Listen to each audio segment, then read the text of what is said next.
अभिज्ञान शाकुंतलम में द्वितीय अंक में अब तक हम 13 पद्यों का अध्ययन कर चुके हैं।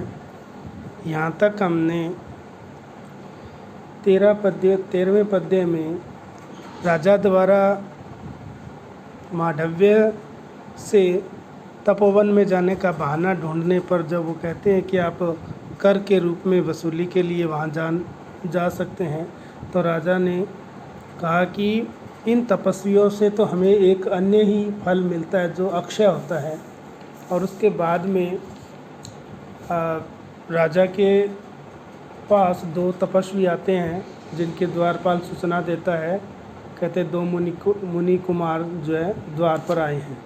तो राजा उन्हें प्रवेश करवाने के लिए कहता है, और जब वो मुनि कुमार प्रवेश करते हैं और राजा को देखते हैं तो पहला जो प्रथम तपस्वी है वो राजा के शरीर को देख करके उसमें ये विश्वास उत्पन्न होता है कि यह ऋषियों के समान ही है, अर्थात ये राजा जो है वो बिल्कुल ऋषियों जैसा ही लगता है, यानी कि राजा और ऋषि में कोई समानता नहीं है।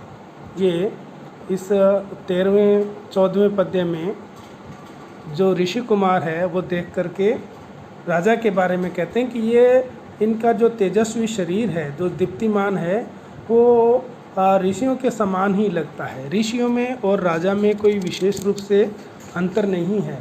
राजा और ऋषि में समानता केवल ऋषि के राज शब्द पहले लगने पर वह राज ऋषि कहलाता है, अन्यथा वह भी ऋषि है।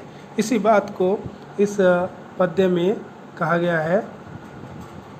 अध्याक्रांता वसति अमुना अपि आश्रमे सर्वभोग्ये रक्षा योगाद अयमपि तपः प्रत्यहं संचिनोति अस्यापि द्याम स्पृशति वसिन चारण द्वंद्व गीतः पुण्य शब्दो मुनिर इति मुहु केवलम राजपूर्वः। कि राजा और ऋषि में केवल इतना ही अंतर है कि राज शब्द पहले लगा है। तो ये जो पद्य है वो दोनों अर्थों में, एक दुष्यंत राजा के अर्थ में और एक दूसरा ऋषि के अर्थ में, मुनि के अर्थ में। तो इसमें ये कहते हैं कि अद्युना अपि सर्वभोग्ये आश्रमे वसति अध्याक्रांता, कि सर्वभोग्य अर्थात सभी आश्रमों के द्वारा दुष्यंत के पक्ष में ये है कि इस दुष्यंत ने अमुना अपि अर्थात इस दुष्यंत ने सर्वभोग्य सभी अर्थात चारों आश्रमों के द्वारा उपभोग अथवा आश्रय के योग्य आश्रम में अर्थात गृहस्थ आश्रम में वसति यानी निवास स्थान अध्याक्रांता माने बनाया है। कि इस अमुना इस दुष्यंत ने सर्वभोग्य आश्रम में सर्वभोग्य सभी अर्थात चारों वर्णों के या चारों आश्रमों के द्वारा उपभोग के योग्य आश्रम में गृहस्थ आश्रम में वसति अपना निवास स्थान अध्याक्रांता बनाया है। अब मुनि के पक्ष में कि जिस प्रकार से मुनिजन जो है वो सर्वभोग्य सभी जो उनके वटुजन आदि उन सभी धार्मिक जनों के द्वारा आश्रय के योग्य आश्रम में अर्थात वन आश्रम में वसति अपना निवास स्थान अध्याक्रांता बनाया है। कि राजा ने गृहस्थाश्रम में बनाया है और मुनि ने वन आश्रम में अपना निवास स्थान बनाया है। तो दोनों की समानता है। और अगली पंक्ति में रक्षा योगात अयम अपि प्रत्यहं तपः संचिनोति। रक्षा योगात राजा के पक्ष में रक्षा अर्थात प्रजा के रक्षण रूपी जो योग है, योगात यानी प्रजा के रक्षण रूपी योग से अयम अपि यह दुष्यंत भी प्रत्यहं प्रतिदिन तपस्या का समचिनोति यानी संग्रह करता है। अब मुनि के अर्थ में क्या होगा? रक्षा योगार्थ यानी कि मुनि अपने शरीर की रक्षा के लिए किए जाने वाले योगात योग अर्थात जो अष्टांगिक योग यम नियम आदि जो अष्टांगिक योग अभ्यास है उससे प्रत्यहं प्रतिदिन तपा संचिनोति तप का संचय करता है। तो दोनों की समानता है कि राजा तो अपने प्रजा के रक्षण रूपी योग से प्रतिदिन तपस्या का संग्रह करता है और मुनि अपने शरीर की रक्षणार्थ अपने शरीर की रक्षा के लिए योग, कौन सा योग? अष्टांगिक योग अभ्यास से प्रत्यहम प्रतिदिन तपस्या का संचिनोति संचय करता है, संग्रह करता है। तो इस प्रकार राजा और मुनि में कोई अंतर नहीं है। फिर आगे कहते हैं वसीना अस्यापि केवलम राजपूर्वा पुण्य मुनि शब्द इति।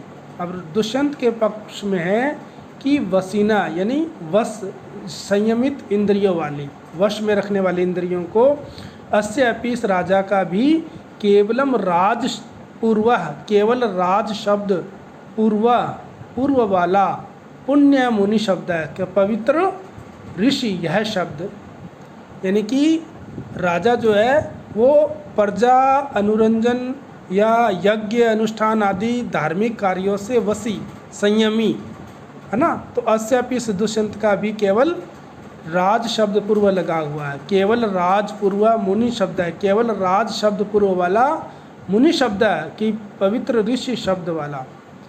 और इधर इसके पक्ष में क्या हो जाएगा कि वसीना अर्थात जितेंद्रिय जो ये मुनि है, जितेंद्रिय मुनि का पुण्य मुनि शब्द है, मंत्र के समान पवित्र मुनि यह शब्द।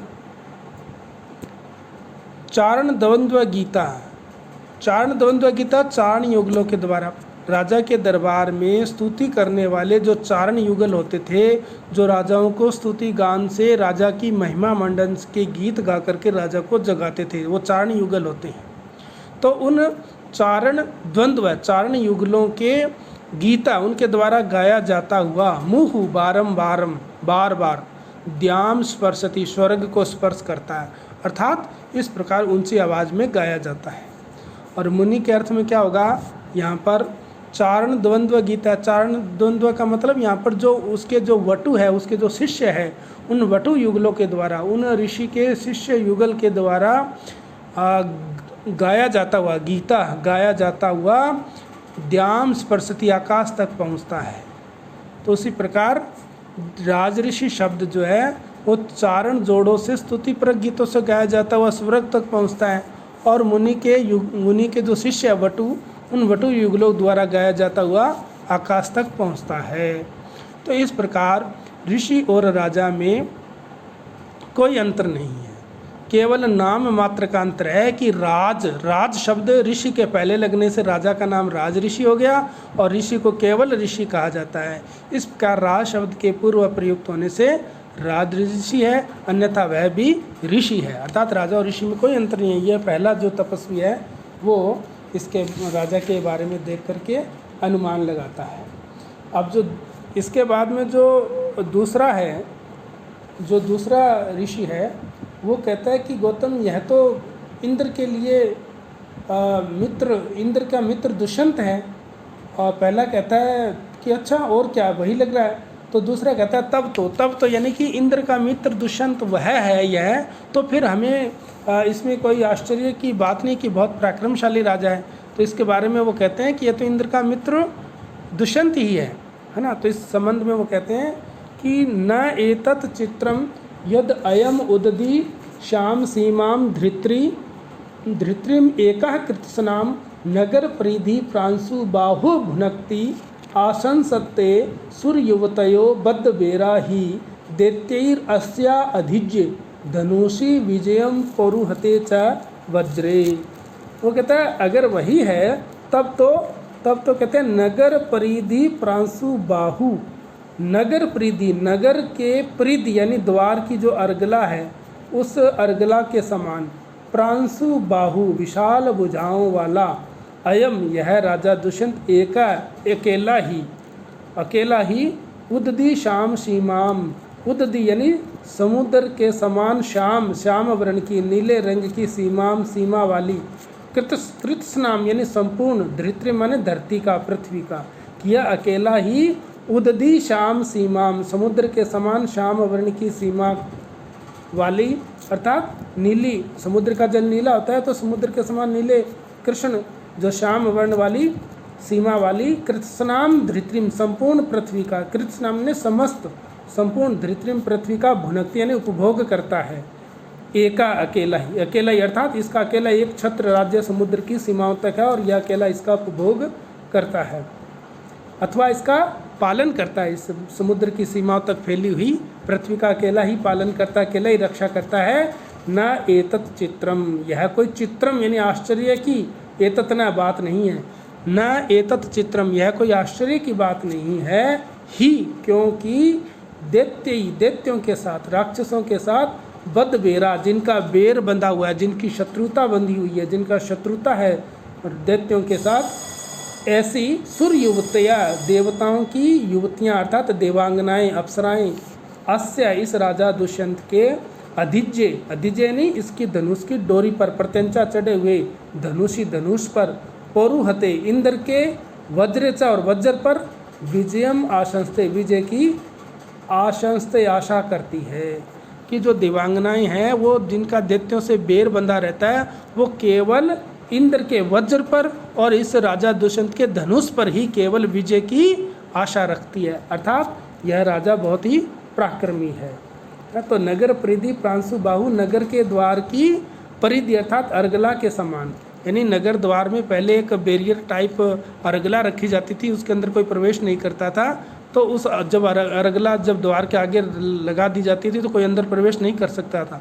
तो इस जो दुष्यंत की भुजाएं हैं वो वैसी है ना। नगर परिधि प्रांशु बाहु, नगर द्वार के अर्गलाओं के समान, प्रांशु बाहु विशाल भुजाओं वाला, अयम यह दुष्यंत एका अकेला ही, उददी शाम सीमाम समुद्र की नीली सीमाओं वाली, कृतस्नाम धृतिम संपूर्ण पृथ्वी का जो है भुनकती उपभोग करता है अथवा इसका पालन करता है। एतत् न चित्रम यह कोई आश्चर्य की बात नहीं है, कोई विचित्र बात नहीं है ही, क्योंकि दैत्य बद बेरा, जिनका दैत्यों के साथ, राक्षसों के साथ बेर बंधा हुआ है, ऐसी सुर युवतियाँ जो देवांगनाएं हैं वो अस्य इस राजा दुष्यंत के अधिज्य प्रत्यंचा पर चढ़े हुए धनुषी धनुष पर, परुहते च वज्रे और इंद्र के परुहते अर्थ इंद्र के वज्रे च वज्र पर, विजयम आशंस्ते विजय की आशा रखती है।